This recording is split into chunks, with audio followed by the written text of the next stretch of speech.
இல்ல ஜோதிடம் பார்க்க வெறும் 350 ரூபாய் மட்டுமே. குறைந்த விலை அப்பாயின்மெண்ட் மூலம் வீட்ல இருந்தே நீங்க பார்க்கலாம். உங்களுடைய பிறந்த தேதி, நேரம், ஊர் மட்டும் வாட்ஸ்அப்ல சொன்னா போதும். நாங்களே உங்களுக்கு ஃபோன் செய்து பலன்கள் சொல்லுவோம். உங்களுக்கு ஏதாவது கேள்வி இருந்தாலும் பின்னாடி கேட்கலாம். ஸோ வாட்ஸ்அப் நம்பர் பார்த்தீங்கன்னா 88 70 10 75 27. ஆன்மீக சொந்தங்கள் அனைவருக்கும் அன்பான காலை வணக்கம். இன்றைக்கி நம்ம என்ன பார்க்க போகிறோம் அப்படின்னா, இந்த ஜூலை மாதம் பார்த்திங்கன்னா ரொம்பவே அற்புதமான ஒரு மாதம் அப்படின்னு சொல்லப்பட்டிருக்கு. ஏன்னா சுமார் 500 ஆண்டுகளுக்கு பிறகு இந்த ஜூலையில் அடுத்தடுத்து நிகழக்கூடிய 2 முக்கிய கிரகங்களுடைய மாற்றங்கள் பார்த்திங்கன்னா ஒவ்வொரு ராசிக்காரர்களுடைய வாழ்க்கையிலையுமே குறிப்பிடத்தக்க மாற்றங்களை கண்டிப்பாக வந்து ஏற்படுத்தி கொடுக்குது. அதிலும் பார்த்திங்கன்னா ஒரு சில ராசிக்காரர்களுக்கு மிக மிக அதிர்ஷ்டகரமான வாய்ப்புகளையும் ஒரு சில ராசிக்காரர்களுக்கு பாதிப்புகளையும் வந்து கொடுக்க இருக்குது. ஸோ அதை பற்றிய ஒரு தெளிவான விளக்கத்தில் என்ன மாதிரியான பலன்களெல்லாம் சிம்மராசி நேயர்களை இப்போ அடைய போகிறாங்க அப்படின்னு தான் நம்ம தெரிஞ்சுக்க போகிறோம். அந்த முக்கியமான 2 கிரகங்கள் என்ன, அந்த கிரகங்களுடைய மாற்றங்கள் சிம்மராசி நேயர்களுடைய வாழ்க்கையில் என்ன மாதிரியான பலன்களெல்லாம் கொடுக்க போகுது, இந்த ஜூலை மாதத்தை எப்படி அவங்க எளிமையாக கடந்து வரலாம் அப்படின்றத பற்றியெல்லாம் தெளிவாக இந்த பதிவில் தெரிஞ்சுக்கலாங்க. வீடியோக்குள்ளே போகிறதுக்கு முன்னாடி நீங்கள் இன்னும் நம்ம சேனலை சப்ஸ்கிரைப் பண்ணாமல் இருக்கீங்க அப்படின்னா மறக்காமல் சேனலை சப்ஸ்கிரைப் பண்ணிக்கோங்க. கூடவே பக்கத்தில் இருக்கிற பெல் சிம்பிளையும் கிளிக் பண்ணிக்கோங்க. அப்போ தான் நாங்கள் போடக்கூடிய வீடியோக்கள் எல்லாமே உங்களுக்கு நோட்டிஃபிகேஷனாக உடனுக்குடன் வந்தடையும். நீங்களும் பார்த்து பயன்பெறலாம். வாங்க வீடியோக்குள்ளே போகலாம். ஜோதிட சாஸ்திரத்தின்படி பார்த்தோன்னா ஒவ்வொரு கிரகத்துக்குமே தனித்துவமான தன்மைகள் இருக்குது. இந்த நவ கிரகங்கள் இருக்கக்கூடிய 9 கிரகங்களில் மிக முக்கியமான கிரகங்கள்னு பார்த்திங்கன்னா குரு பகவானும் சனி பகவானும். ஏன்னா குரு பகவான் பார்த்திங்கன்னா ஒரு சுப கிரகம், நன்மைகளை அதிகமாக வந்து செய்வார் அப்படின்னு தெரியும். அதே சனீஸ்வர பகவான் அப்படின்னா எல்லாருக்கும் ஒரு பயம் ஏற்படும். ஏன்னா சனி பகவான் கெடுதலை மட்டும்தான் செய்வார் அப்படின்ற எண்ணம் எல்லாருடைய மனசுலையும் வந்து இப்போவும் வந்து இருக்குது. ஆனால் அது வந்து தவறான ஒரு கருத்து தான். ஏன்னா சனீஸ்வர பகவான் அப்படின்றவர் கர்ம வினைகளுக்கு ஏற்ப பலன்களை கொடுக்கக்கூடியவர். ஸோ அவர் நமக்கு கெடு பலன்களை மட்டும்தான் கொடுப்பார் அப்படின்லாம் சொல்லவே முடியாதுங்க.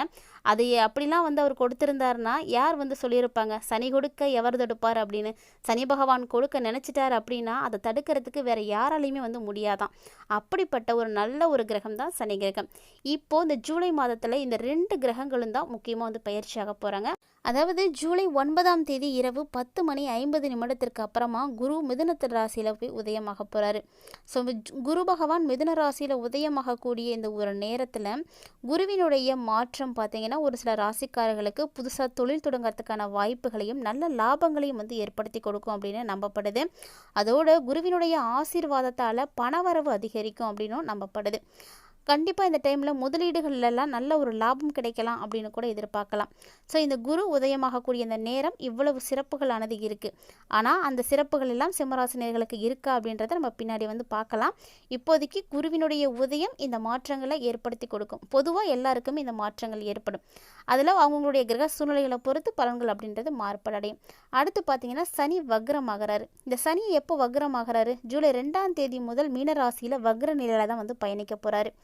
சனி வக்ரத்தால் என்ன ஆகும்? சனி வக்ரத்தாலையும் ஒரு சில ராசிக்காரர்களுக்கு நிதி நிலையில் நல்ல ஏற்ற இறக்கங்கள் இருக்கும்.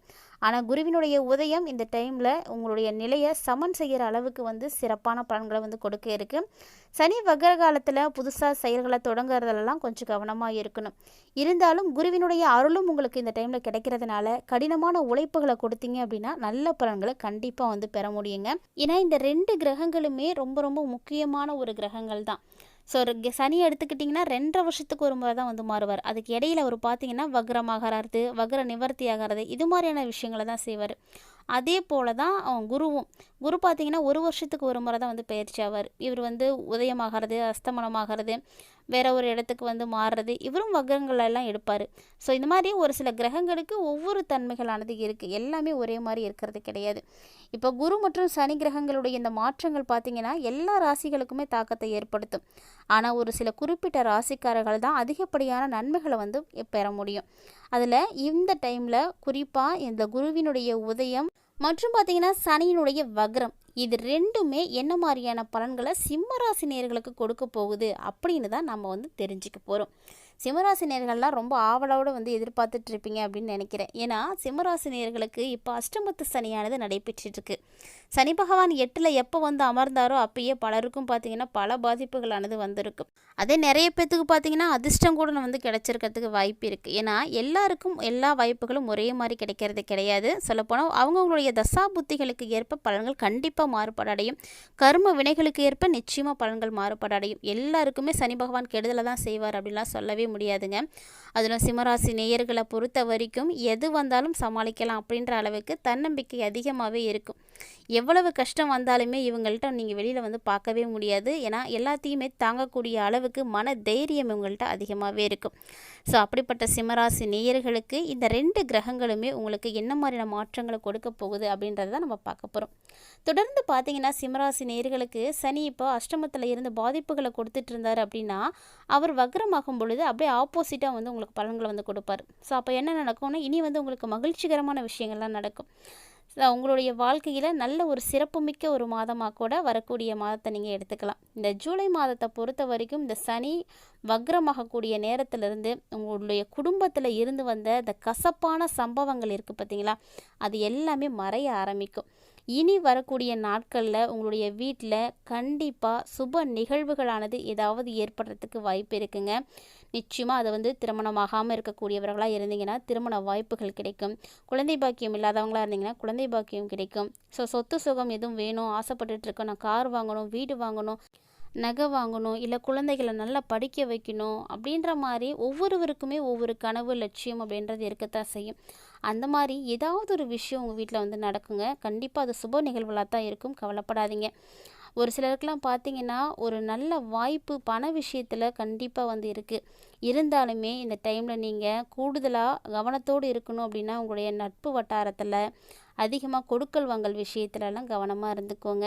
உங்களுடைய வேலைகளை எப்போதுமே யாரையும் நம்பி நீங்கள் ஒப்படைக்காதீங்க. உங்களால் எவ்வளவு செய்ய முடியுமோ அந்த வேலையை மட்டும் அந்த நாளில் செய்கிறதுக்கு பாருங்கள். இன்கேஸ் நீங்கள் ஒரு வேலையாக இருக்கீங்க, அதை அடுத்தவங்கள்ட்ட அந்த பொறுப்பை கொடுக்குறீங்க அப்படின்னா அவங்க கண்டிப்பாக அதை செய்யவே மாட்டாங்க. அதனால் நீங்கள் தான் வந்து அந்த இடத்துல வந்து அசிங்கப்பட மாதிரி இருக்கும். ஸோ எப்போதுமே யாரையுமே நம்பி எந்த ஒரு வேலையும் ஒப்படைக்காதீங்க. உங்களால் முடியும் அப்படின்ற ஒரு தன்னம்பிக்கையை வளர்த்துக்கிட்டு உங்களால் முடிஞ்சதை செய்யுங்க, அதுவே போதும் தான். வியாபாரமும் அப்படி தாங்க. வியாபாரம் செய்யக்கூடிய சிம்மராசி நேயர்களாக இருக்கீங்க அப்படின்னா கண்டிப்பாக இந்த காலகட்டங்களில் முழுமையாக யாரையுமே நம்பி உங்களுடைய வியாபாரத்தை வந்து ஒப்படைக்காதீங்க. உங்களால் என்ன முடியும் அப்படின்றத நீங்கள் சிந்தித்து அதுக்கேற்ற மாதிரி நடந்துக்கோங்க. ஏன்னா முழுசாக நீங்கள் யாரையும் நம்புனீங்க அப்படின்னா இந்த டைமில் கண்டிப்பாக உங்களை வந்து ஏமாற்றிடுவாங்க. எதுவாக இருந்தாலுமே உங்களுடைய கட்டுப்பாட்டிலே இருக்கிற மாதிரி பார்த்துக்குங்க. உங்களுடைய கண்ட்ரோலில் இருக்கணும். உங்களை மீறி வந்து எதுவுமே நடக்கக்கூடாது. அந்த மாதிரி தான் சிம்மராசினியர்கள் பொதுவாகவே இருப்பாங்க. ஆனாலுமே ஒரு சில நேரங்களில் நம்மளுடைய நம்மளுடைய ஃப்ரெண்டு தானே, நம்மளுடைய ரிலேஷன் தானே, நமக்கு கரெக்டாக செஞ்சு கொடுத்துருவாங்க, ஏமாற்ற மாட்டாங்க அப்படின்ற ஒரு நம்பிக்கை வந்துடும் பார்த்தீங்களா. அந்த நம்பிக்கையை இவங்க ஈஸியாக வந்து நம்பிடுவாங்க. ஸோ சிம்மராசினியர்கள்ட்ட இருக்கக்கூடிய விஷயம் இதுதான். யாரையாவது நம்பிட்டாங்க அப்படின்னா அவங்கள முழுமையாக வந்து நம்பிடுவாங்க, கண்டிப்பாக அவங்க செஞ்சுருவாங்க அப்படின்ற மாதிரி. ஸோ அந்த மாதிரிலாம் எந்த நம்பிக்கையும் வரக்கூடிய டைமில் வந்து வைக்காதீங்க. எதுவாக இருந்தாலும் நீங்களே செய்யுங்க, அதுக்குரிய பலன்களை நீங்களே வந்து பார்த்துக்கோங்க. பிள்ளைங்கள்லாம் இருக்காங்க அப்படின்னா அவங்களுடைய எதிர்காலத்தை பற்றிய சிந்தனை இப்போ தான் உங்களுக்கு வந்து அதிகரிக்க ஆரம்பிக்கும். அவங்கள எப்படி வழி நடத்தணும், என்ன மாதிரியான சேமிப்புகளை அவங்களுக்காக செய்யணும், அவங்கள எப்படி படிக்க வைக்கணும், அவங்களுடைய வாழ்க்கையை வந்து எப்படி தேர்ந்தெடுத்து நம்ம கொடுக்கணும் அப்படின்ற மாதிரி அவங்கள பற்றின கவலைகள் உங்களுக்கு வந்து இப்போ அதிகமாகவே இருக்குன்னு சொல்லலாம். ஸோ அந்த சிந்தனைகள் அப்படிங்கிறது கண்டிப்பாக எல்லாருக்கும் இருக்க வேண்டியது தான், தேவையான ஒன்று. அதனால் சிந்தனைகளை சரியான முறையில் வந்து எடுத்துக்கோங்க. இது மாதிரி ஒரு சில விஷயங்களை எல்லாத்தையும் உங்களுடைய கட்டுப்பாட்டில் வச்சு நீங்கள் செய்ய ஆரம்பிச்சிட்டிங்க அப்படின்னா உங்களுக்கு சேமிப்புகள் அப்படிங்கிறது அதிகரிக்க ஆரம்பிக்கும். ஏன்னா பணம் எந்த வழியிலுமே உங்களுக்கு பாதிப்பு அடையாது. ஸோ வரக்கூடியதில் இருந்து நீங்கள் சரியான திட்டமிடலோடு செய்துட்டு வந்தீங்க அப்படின்னா கரெக்டாக அந்த பணம் உங்களுக்கு மீதிப்படும். அதை நீங்கள் சேமிப்பில் வந்து செலுத்துவீங்க. ஸோ சேமிப்பு அப்படிங்கிறது உயர ஆரம்பிக்கும். ஸோ ஒவ்வொரு மாதமும் கடக்கும் பொழுதுமே சிம்மராசினியர்களுடைய சேமிப்பு உயர ஆரம்பிக்குமே தவிர எந்த வகையிலுமே பாதிப்படையாது. ஆனால் இந்த டைமில் உடல் உபாதைகள் எதுவும் இருக்குது, ரொம்ப வந்து கஷ்டமாக இருக்குது, இந்த ட்ரீட்மெண்ட் எடுத்துகிட்ருக்கோம், நான் தீரவே இல்லை அப்படின்னு கவலைப்படக்கூடியவங்க எல்லாருமே வந்து மனசார வந்து பிரார்த்தனை செய்துக்கோங்க. ஏன்னா சனிக்கிழமை தோறும் நீங்கள் சனி பகவானை வழிபாடு செய்கிறதும் பைரவரை வழிபாடு செய்கிறதும் உங்களுடைய உடல் உபாதைகளை எல்லாத்தையும் நீக்கி கொடுக்கும். ஏன்னா அஷ்டம சனி காலகட்டம் அப்படின்னாலே பொதுவாகவே எல்லா விதமான வியாதிகளையும் நம்ம பார்க்க வேண்டியதான் இருக்கும். அது சிம்மராசினியர்களுக்கெல்லாம் பல கஷ்டங்களை வந்து உருவாக்கத்தான் செய்யும். இருந்தாலுமே கூட நீங்கள் தைரியத்தை இழந்துடக்கூடாது, தன்னம்பிக்கையோடு இருக்கணும். இது மாதிரி எளிமையான விஷயத்தை மட்டும் நீங்கள் செய்தீங்க அப்படின்னாலே போதும், கண்டிப்பாக உங்களால் எல்லாத்துல இருந்தும் மீண்டு வர முடியும். இதுபோல் நிறைய சிறப்பான பலன்கள் கிடைக்கிறதுக்கு கண்டிப்பாக நம்ம சேனலை வந்து ஃபாலோ பண்ணிக்கோங்க. ஏன்னா நம்மளுடைய சேனலில் கொடுக்கப்படக்கூடிய பரிகாரங்களானது ரொம்ப ரொம்ப எளிமையான முறையில் செய்து பயன்பெறக்கூடிய வகையில் மட்டுமே வந்து கொடுத்துட்டு இருக்கோம். ஸோ கண்டிப்பாக மிஸ் பண்ணாமல் வந்து ட்ரை பண்ணுங்கள். ஒவ்வொருவருக்குமே வந்து பயனளிக்கக்கூடிய வகையில் தான் நம்மளுடைய பதிவுகளானது இருந்துகிட்டு இருக்குது. அதாவது இப்போ சிம்மராசினியர்களுக்கு இந்த பதிவு பார்த்திங்கன்னா கண்டிப்பாக வந்து ரொம்ப யூஸ்ஃபுல்லாக இருந்திருக்கும். வீடியோ உங்களுக்கு பிடிச்சிருக்குன்னா லைக் பண்ணுங்கள், ஷேர் பண்ணுங்கள், மறக்காமல் கமெண்ட் பண்ணுங்கள். இது போல் பல இன்ட்ரெஸ்டிங்கான தகவல்களை எல்லாம் நீங்கள் தொடர்ந்து பார்த்து தெரிஞ்சுக்கணும் அப்படின்னு ஃபீல் பண்ணிங்கன்னா மறக்காமல் நம்ம சேனலை சப்ஸ்கிரைப் பண்ணிவிட்டு ஃபாலோ பண்ணுங்கள். கூடவே ஆன்மீக ரீதியாக நம்மளுடைய சேனலில் கொடுக்கப்படக்கூடிய பரிகாரங்களையும் செய்து பயன்பெறுங்க. மீண்டும் மற்றொரு சுவாரஸ்யமான ஆன்மீக தலைப்பில் சந்திக்கலாம்.